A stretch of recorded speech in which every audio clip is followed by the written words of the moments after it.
What would you do if your own husband handed you divorce papers at work, all because of one innocent mistake at your own wedding? Can one night, one guest, and one secret destroy everything you thought was safe? Find out how my husband's calm, lawful revenge exposed all my lies and ended our marriage for good. The reception hall glittered with fairy lights and champagne glasses, but all I could think about was how boring everything felt. Jonas stood beside me in his perfectly pressed tuxedo, smiling politely at our guests, playing the part of the happy groom. But I knew better. I knew he was already settling into that comfortable, predictable routine that would define the rest of our lives. That's when I decided to do something that would shake things up. "I'm thinking of inviting Rafe," I announced casually as we stood near the gift table, watching our families mingle. Jonas's smile faltered for just a moment. "Rafe? Your ex-boyfriend, Rafe?" "He's just a friend now," I said, already pulling out my phone. "Come on, Jonas. We're adults. I want to show everyone how mature and confident we are. Besides, what's the harm?" My mother-in-law, Elaine, appeared beside us with that sharp look she always wore when she disapproved of something. At 61, she had perfected the art of saying volumes with just a glance. "Who's Rafe?" she asked, though her tone suggested she already knew she wouldn't like the answer. "Ebony's thinking of inviting her ex-boyfriend to our wedding reception," Jonas said quietly, his jaw tightening almost imperceptibly. Elaine's eyebrows shot up. "Tonight? To your wedding?"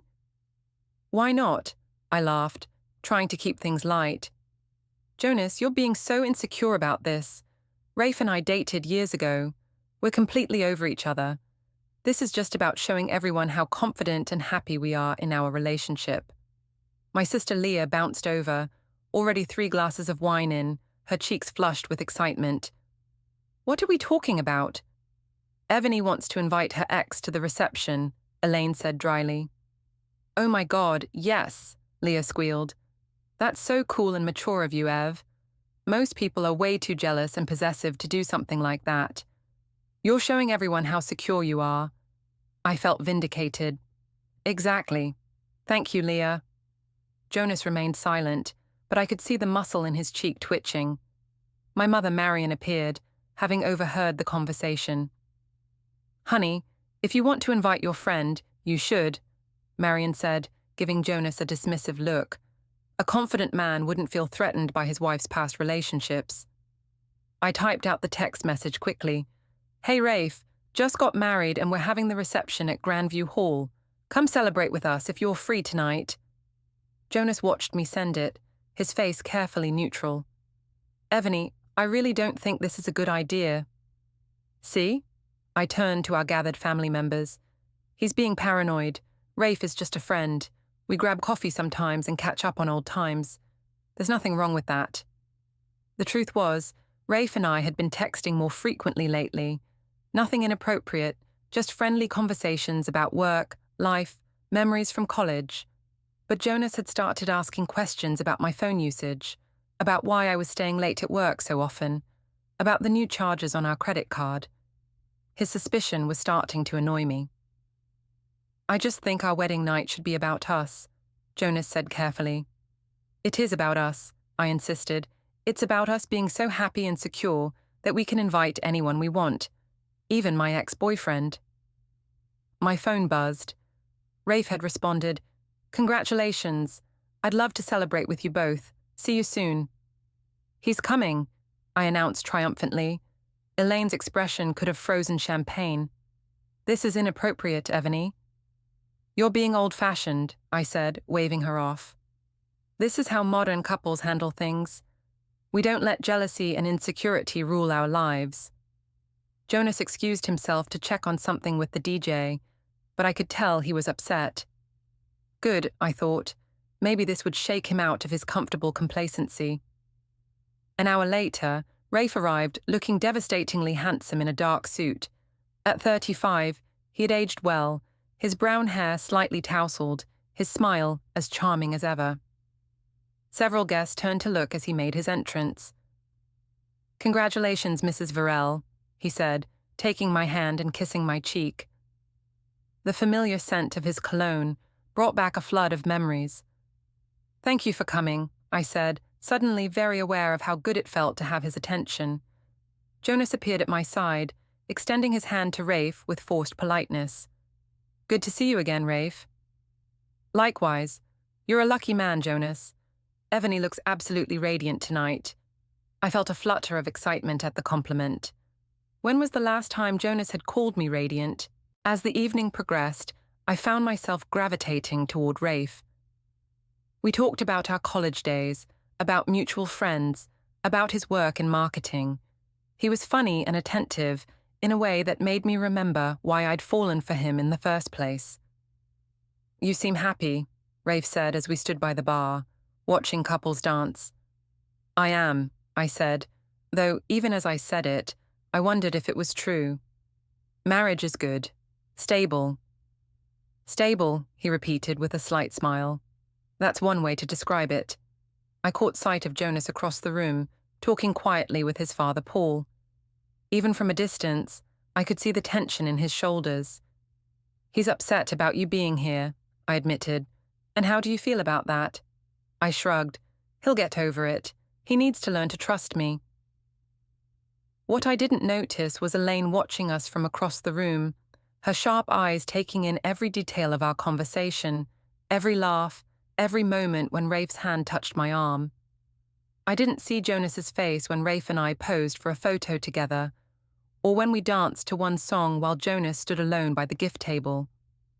By the time the reception was winding down, Jonas had grown increasingly quiet. He helped load gifts into our car with mechanical efficiency, his responses to guests' congratulations becoming more and more subdued. "That was fun," I said as we drove home, still buzzing from the excitement of the evening. Jonas said nothing. "Come on, don't be like this," I continued. Nothing happened. Rafe was perfectly appropriate. We just talked and caught up. "You're being ridiculous." "Am I?" Jonas asked quietly. "Yes, you are. You're letting your insecurity ruin what should be a perfect night. Rafe is just a friend. I invited him to prove that we're mature, confident people who don't let petty jealousy control us." Jonas pulled into our driveway and turned off the engine. In the darkness of the car, I couldn't read his expression. "I'm going to bed," he said simply. As I watched him walk into our house, I felt a mixture of irritation and something else. Disappointment, maybe. The evening had been exciting in a way our relationship hadn't been for a long time. Rafe's presence had reminded me of what it felt like to be desired, to be the center of someone's attention. My phone buzzed with a text from Rafe. "Thanks for inviting me tonight. It was great to see you so happy. We should catch up more often." I smiled as I typed back, "Definitely. Let's grab coffee soon." I didn't delete the message thread. Why should I? There was nothing wrong with maintaining friendships with people from my past. If Jonas couldn't handle that, it was his problem to solve. But as I lay in bed that night, listening to Jonas's carefully controlled breathing beside me, I couldn't shake the feeling that something had shifted, something that couldn't be easily undone. The days following our wedding settled into an uncomfortable rhythm. Jonas went through the motions of newlywed bliss, thanking guests for their gifts, organizing wedding photos, updating our insurance policies. But there was a distance between us that I chose to ignore. Instead, I focused on the excitement of my renewed friendship with Rafe. We'd been texting daily since the wedding, innocent conversations about work and life that nevertheless made me feel more alive than I had in months. "Coffee today?" Rafe texted on Thursday morning as I sat at my desk at the insurance office where I worked as an office manager. "Can't have plans with Jonas," I typed back, though the truth was Jonas had cancelled our lunch date to handle some urgent IT consulting work for a client. "Tomorrow then. I'd love to hear more about married life." I found myself smiling as I responded, "Sure. Cafe Luna at 2. What harm could there be in coffee with an old friend? That evening, Jonas was unusually quiet during dinner. Our 7-year-old daughter, Mira, sensitive to tension, even when she couldn't name it, kept glancing between us with worried eyes. "Daddy, are you sick?" she asked as Jonas pushed food around his plate without eating. "Just tired, sweetheart," Jonas said, forcing a smile for her benefit. After Mira went to bed, I decided to address the elephant in the room. "You're still upset about Rafe coming to the wedding," I said as we cleaned up the kitchen. Jonas dried a plate slowly before responding. "I'm trying to understand why you thought that was appropriate." "Because it was appropriate," I said, feeling my defenses rise. "Rafe is my friend. I'm allowed to have friends, Jonas. Even friends I used to date. Friends don't usually get invited to weddings at the last minute. You're being paranoid, and honestly, it's not attractive. I married you, didn't I? I chose you, but if you keep acting jealous and controlling, you're going to push me away." Jonas set down the dish towel and looked at me directly. "I'm not trying to control you, Ivoni. I'm trying to protect our marriage." "From what? From me having friends? From me having a life outside of this house? From you making decisions that affect both of us without considering how I might feel about them?" I rolled my eyes. "Everything affects both of us, Jonas. Should I ask your permission before I talk to anyone? Before I go anywhere?" "That's not what I'm saying." "Then what are you saying?" Jonas was quiet for a long moment. "I'm saying I love you and I want us to be honest with each other." "I am being honest. You're the one creating drama where none exists." The next day, I met Rafe at Café Luna as planned. He was already there when I arrived, looking relaxed in jeans and a blue button-down that brought out his eyes. "You look great," he said, standing to hug me. "Marriage agrees with you." Before we dive deeper into this story, I have one small request. Please subscribe, drop a like, comment, and hit that hype button to boost this channel so more people can discover these incredible stories. We talked for 2 hours about everything and nothing. Rafe told me about his work in marketing, about a recent trip to Portland, about his thoughts on settling down someday. I found myself sharing more than I intended about my frustrations with Jonas's suspicious behavior. "He sounds insecure," Rafe said, stirring his coffee thoughtfully. "He is. It's like he doesn't trust me at all. I can't even have coffee with a friend without him making it into some big conspiracy." "Have you told him about today?" I hesitated. Not specifically. But I shouldn't have to report every coffee date to my husband. That's not a healthy marriage. Rafe nodded sympathetically. "You deserve someone who trusts you completely." Walking back to my car, I felt lighter than I had in weeks. Rafe understood me in a way Jonas seemed incapable of. He didn't question my motives or analyze my every decision. That evening, Jonas was working late on a client project, so I helped Mira with her homework and put her to bed alone. As I was cleaning up her art supplies, I noticed Jonas had left his laptop open on the kitchen counter. The screen showed a spreadsheet with dates and times, some of which I recognized as days I'd worked late or met friends for drinks. My blood ran cold. He was tracking me. When Jonas came home around 10, I was waiting for him in the living room. "Find anything interesting in your little spy spreadsheet?" I asked. Jonas stopped in the doorway, his expression unreadable. "You looked at my laptop. You left it open. Were you hoping I'd see it? Is this your way of letting me know you don't trust me?" I was trying to understand. Understand what? Why I have a life outside of work and home. Why I occasionally grab drinks with friends or work late on important projects. Jonas sat down across from me, suddenly looking exhausted. "The credit card charges, Ivoni. Coffee shops I've never heard of. Restaurants you never mentioned going to. Charges during times when you said you were working. So you decided to build a case against me like I'm some kind of criminal?" I decided to pay attention to what was actually happening instead of just accepting explanations that didn't make sense. I stood up, anger flashing through me. "This is exactly what I'm talking about. You're so paranoid and controlling that you're tracking my movements like I'm a teenager with a curfew.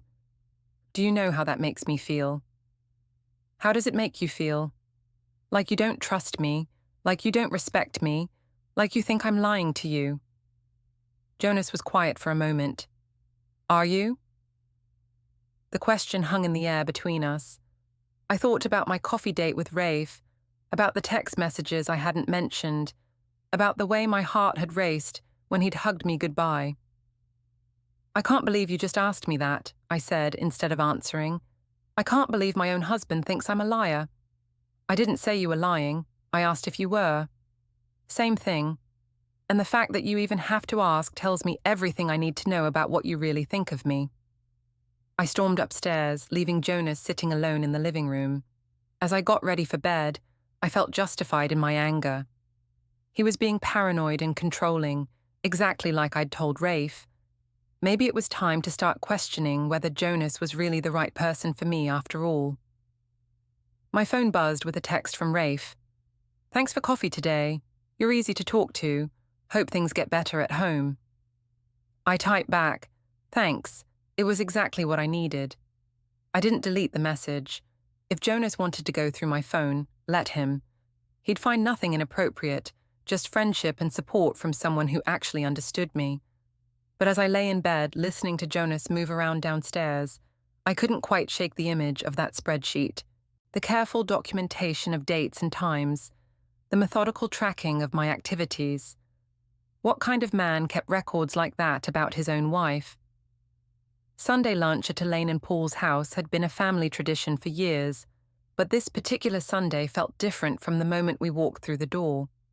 Elaine's greeting was cooler than usual, and Paul seemed unusually focused on getting Mira settled with her coloring books in the living room.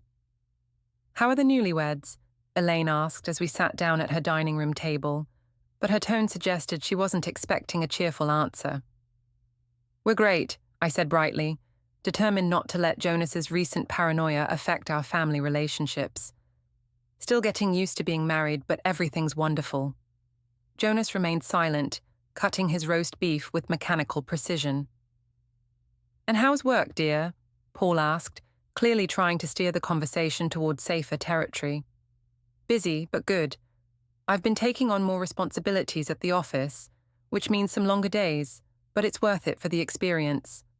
I caught Elaine and Jonas exchanging a look across the table. Longer days, Elaine repeated. That must be difficult with Mira. Jonas picks her up from school when I can't. We make it work. My mother Marion arrived just as we were finishing the main course, apologizing for being late and immediately launching into a story about her neighbor's drama. I was grateful for the distraction until the doorbell rang. I'll get it, Leah called from the kitchen, where she'd been helping with dessert. A few minutes later, she returned with a familiar figure behind her. Rafe stood in the doorway of the dining room, looking slightly embarrassed but undeniably handsome in khakis and a navy sweater. I hope I'm not intruding, he said. Leah mentioned you all get together on Sundays, and I was in the neighborhood. The silence that followed was deafening. Jonas set down his fork with deliberate care. Elaine's expression could have cut glass. Rafe, I said, trying to inject enthusiasm into my voice. What a nice surprise. You remember everyone, right? Of course. Mr. and Mrs. Varel, always a pleasure. Jonas, good to see you again. Jonas nodded curtly but didn't speak. There's plenty of food, Marion said, ever the hostess. Pull up a chair. As Rafe settled in beside me, I could feel the tension radiating from Jonas, like heat from a furnace. Mira appeared in the doorway, curious about the new voice. Who's that, Mummy? This is Rafe, sweetheart. He's an old friend of Mummy's. From before, Daddy. The innocent question landed like a bomb in the middle of the table. Yes, from before, Daddy, I said carefully. Elaine leaned forward, her sharp eyes fixed on Rafe. And what brings you by today, Rafe? I was just in the area and thought I'd stop by to say hello. Ebony and I have been catching up lately, and she mentioned these family lunches. They sound lovely. Catching up, Elaine repeated, her tone making it clear what she thought of that explanation. We've had coffee a few times, I said quickly. Just as friends, talking about old times. How nice, Elaine said, though her expression suggested she found it anything but nice. And Jonas, you're comfortable with your wife having coffee dates with her ex-boyfriend? The question was like a slap across the face. I felt my cheeks burn with embarrassment and anger. Elaine, Paul said quietly, perhaps. No, it's fine, Jonas said, his voice perfectly calm. I think it's important for everyone to be clear about what's happening here. Nothing is happening here, I said, my voice rising slightly. I'm having coffee with a friend, that's all. A friend who happens to be your ex-boyfriend, Elaine continued relentlessly. A friend you invited to your wedding reception. A friend who now shows up at family dinners. I invited him, Leah interjected. I thought it would be nice for Evany to have more friends around. Did you? Elaine's gaze shifted to my sister. How thoughtful of you. Rafe looked increasingly uncomfortable. Maybe I should go. I didn't mean to cause any tension. You're not causing tension, I said firmly. Some people are just old-fashioned about friendships between men and women. Old-fashioned, Elaine repeated, her voice dangerously quiet. Is that what we're calling it? Jonas stood up abruptly. Mira, get your things. We're going home. But we haven't had dessert yet, Mira protested. We'll have dessert at home. Jonas, don't be ridiculous, I said. Sit down. You're making a scene over nothing. Am I making a scene? Or am I removing my daughter from a situation that's become inappropriate? The word inappropriate hung in the air like an accusation. There's nothing inappropriate about friends having lunch, I said, but even to my own ears, the word sounded hollow. Jonas was already helping Mira gather her coloring books. Thank you for lunch, Mum. Dad, we'll see you next week. Jonas, wait, Paul started to say, but Jonas was already heading for the door. I should go too, Rafe said, standing awkwardly. No, stay, Marion said, shooting a disapproving look at where Jonas had been sitting. There's no reason for you to leave just because some people can't handle their insecurities. But Rafe was already backing toward the door. Really, I should go. Evany, I'll talk to you later. After they left, the dining room felt like a battlefield. Well, Elaine said, breaking the silence. That was illuminating. You were completely out of line, I said, my anger finally boiling over. You humiliated me in front of everyone. I asked reasonable questions about an unreasonable situation. Having coffee with a friend is not unreasonable. Having secret coffee dates with your ex-boyfriend while lying to your husband about it is. I never lied to anyone. You never told Jonas about the coffee dates either, did you? I felt trapped.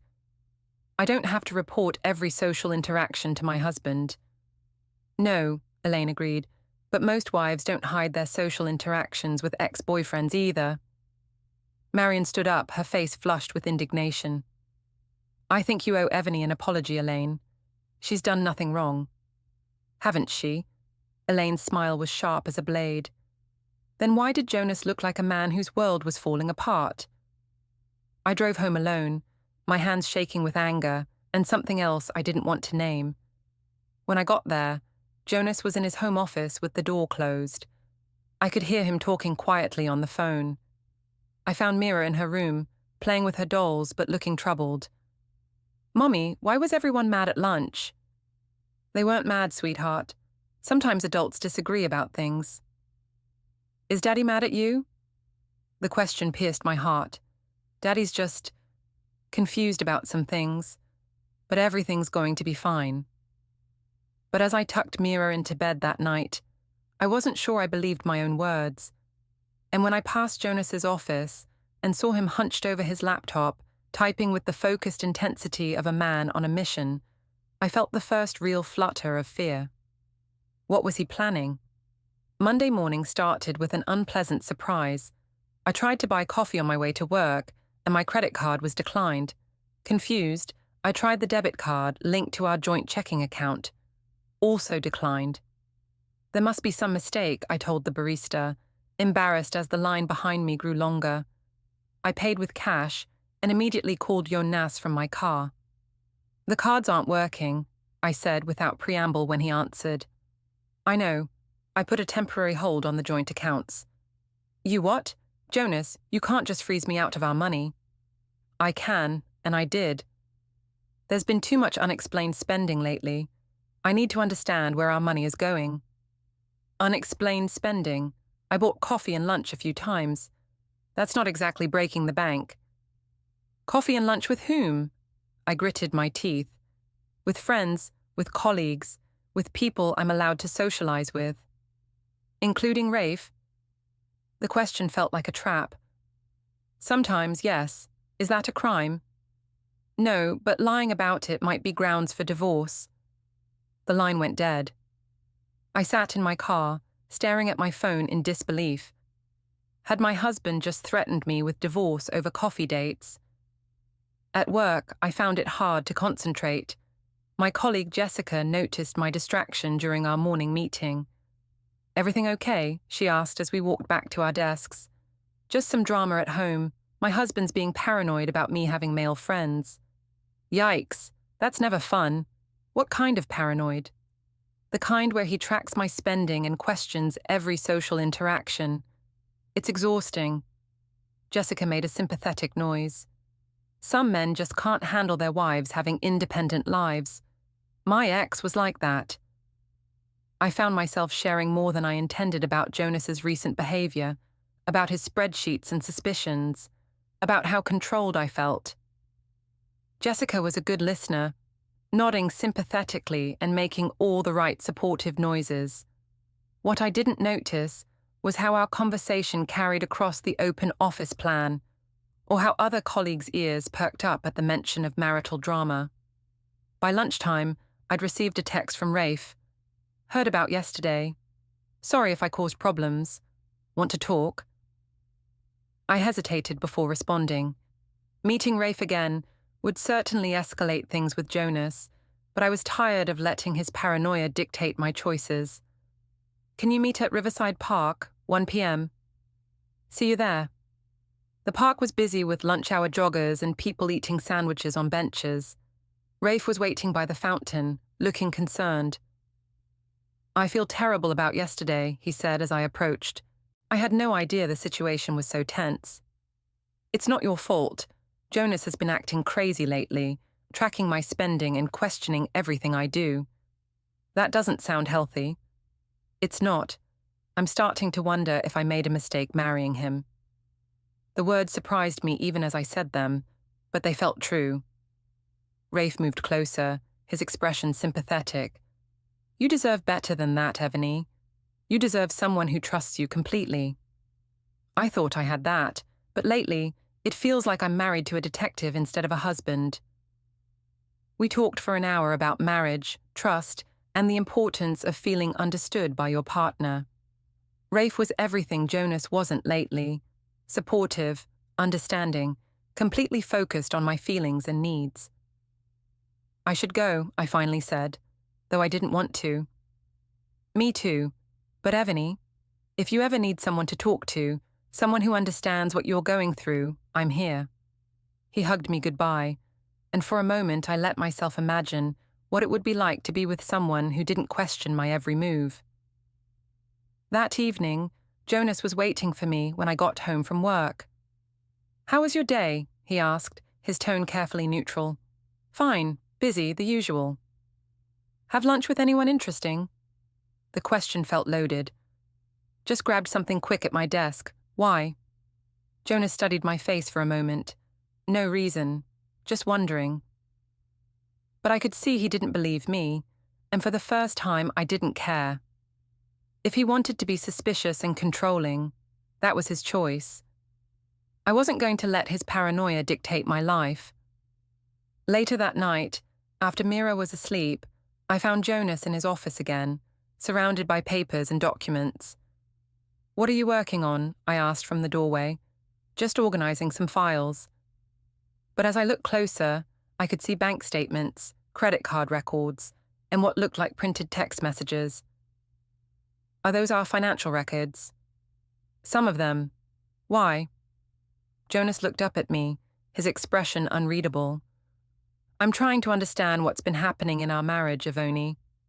I'm trying to figure out when things started going wrong." "Things aren't going wrong. You're making them go wrong by acting like this." "Like what?" like a paranoid control freak who doesn't trust his own wife. Jonas was quiet for a long moment. I want to trust you, but trust requires honesty, and I'm not sure we have that anymore. I've never lied to you. Haven't you? The question hung between us like a challenge. I thought about my lunch with Rafe, about the text messages I hadn't mentioned, about the growing distance I felt from Jonas, and the growing connection I felt to someone else. I'm going to bed, I said instead of answering. As I lay in the dark, listening to Jonas moving around downstairs, I felt a strange mixture of guilt and defiance. Maybe I hadn't been completely honest about my friendship with Rafe, but that was because Jonas had made it impossible to be honest. His jealousy and suspicion had created the very situation he was afraid of. My phone buzzed with a text from Rafe. Thanks for today. It meant a lot to talk to someone who understands. Sweet dreams. I smiled as I typed back, thanks for listening. Sleep well. I didn't delete the message thread. Let Jonas find it if he was so determined to spy on me. At least then he'd see that nothing inappropriate was happening. Just friendship and emotional support from someone who actually cared about my feelings. But as I drifted off to sleep, I couldn't shake the image of Jonas surrounded by documents, building some kind of case against me with the methodical precision of a man who had already made up his mind about the outcome. The call came on a Tuesday afternoon while I was reviewing insurance claims at my desk. Mrs. Varell, this is Patricia Chen from Morrison & Associates. I'm calling to schedule a meeting between you and your husband regarding some financial and personal matters. I nearly dropped the phone. I'm sorry, what? Who is this? I'm an attorney representing your husband, Jonas Varell. He's requested a formal meeting to discuss the status of your marriage and some concerns he has about recent financial irregularities. My heart started pounding. Financial irregularities? What are you talking about? I'd prefer to discuss the details in person. Are you available Thursday at 2 p.m? This is ridiculous. Jonas can talk to me himself if he has concerns. Mrs. Varell, I strongly recommend you attend this meeting, and you may want to consider bringing legal representation of your own. After she hung up, I sat staring at my phone in shock. Jonas had hired a lawyer. My husband of 2 weeks had actually hired a lawyer to what? Investigate me? Threaten me? I called him immediately. You hired a lawyer? I said the moment he answered. I did. Are you insane? We've been married for 2 weeks, Jonas. 2 weeks and you're already involving attorneys? I'm protecting myself and my daughter. From what? From your wife having coffee with a friend? Is that all it was, Evany? Just coffee with a friend? I felt trapped by the question. Yes, that's all it was. Then you shouldn't have any problem explaining that to my lawyer. Our lawyer, Jonas. We're married. We're supposed to be on the same side. Are we? Because lately it feels like we're playing for different teams. That evening, I called my sister Leah in tears. He's completely lost his mind, I sobbed into the phone. He's hired a lawyer to investigate me like I'm some kind of criminal. What does he think you did? Had an affair, I guess, just because I've been having coffee with Rafe and didn't report every detail to him. That's insane. You're allowed to have friends. That's what I keep telling him, but he won't listen. He's got spreadsheets and bank records, and he's tracking my every move like I'm a suspect in a crime. You need to fight back, Ev. Don't let him intimidate you. You've done nothing wrong. But as I hung up the phone, I felt a growing sense of dread. What exactly had Jonas discovered? And how bad was it going to look when presented by a lawyer? Thursday arrived too quickly. I met Jonas at the law office of Morrison & Associates, a sleek downtown firm that specialized in family law. The receptionist led us to a conference room where a sharp-looking woman in her 40s was waiting with a stack of documents. Mrs. Varell, I'm Patricia Chen. Thank you for coming. I took a seat across from Jonas, who looked calm and composed in a way that made my skin crawl. I want to state for the record that I think this is completely unnecessary, I said. Whatever problems my husband thinks we have could be solved with a conversation, not a legal meeting. Mr. Varel disagrees, Ms. Chen said smoothly. He's asked me to present some information he's gathered about your recent activities and expenditures. She opened the first folder and spread several documents across the table. Bank statements, credit card records, cell phone bills. Over the past 6 weeks, you've made numerous unexplained charges to restaurants and coffee shops during work hours. When your husband asked about these charges, you claimed they were work-related. Some of them were work-related, but not all of them. I felt my face flush. I'm allowed to buy lunch, aren't I? Of course, but when those lunches coincide with text message exchanges with Rafe Stroud, and when they occur at locations you've never mentioned to your husband, they become relevant to the stability of your marriage. She opened another folder and pulled out printed text messages. My text messages with Rafe, dating back weeks. How did you get those? I demanded. Your husband has access to the family phone plan records, Ms. Chen explained. These messages show an escalating emotional relationship with Mr. Stroud, including discussions about your marriage and your husband's behavior. I scanned the printed messages, seeing my own words reflected back at me.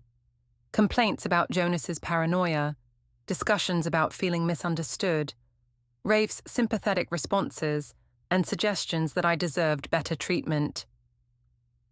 These are private conversations between friends, I said, but my voice sounded weak even to my own ears. Friends don't usually discuss leaving their spouses, Ms. Chen replied, pointing to a message where I'd wondered aloud if I'd made a mistake marrying Jonas. I was venting. People vent to their friends when they're frustrated. Do they also make plans to meet those friends at hotels? My blood ran cold. What? She pulled out another set of records. Credit card charges at the Riverside Inn, coinciding with text messages arranging to meet Mr. Stroud.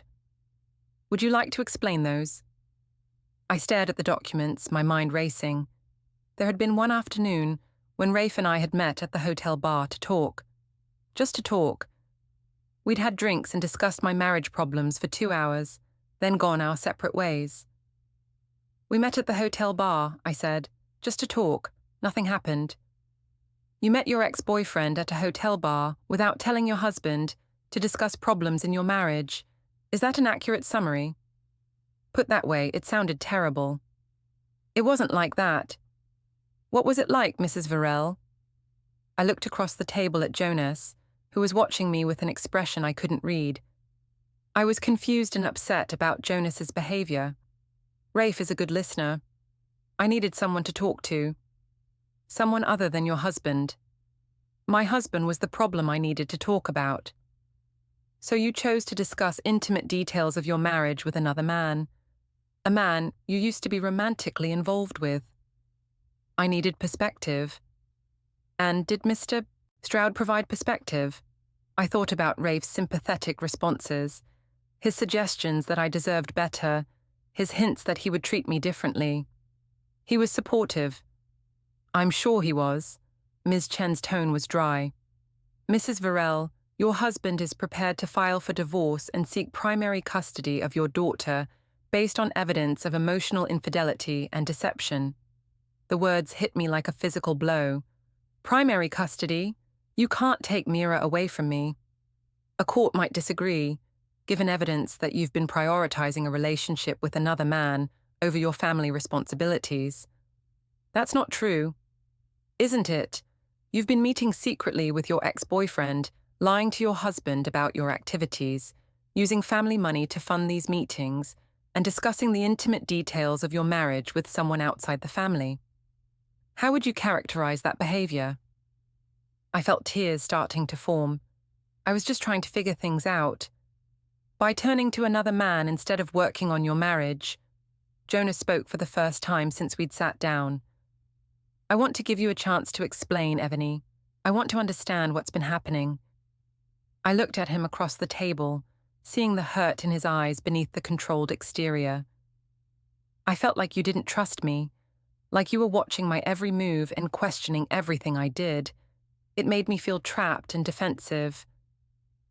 So you proved I was right to be suspicious by doing exactly what I was afraid you were doing.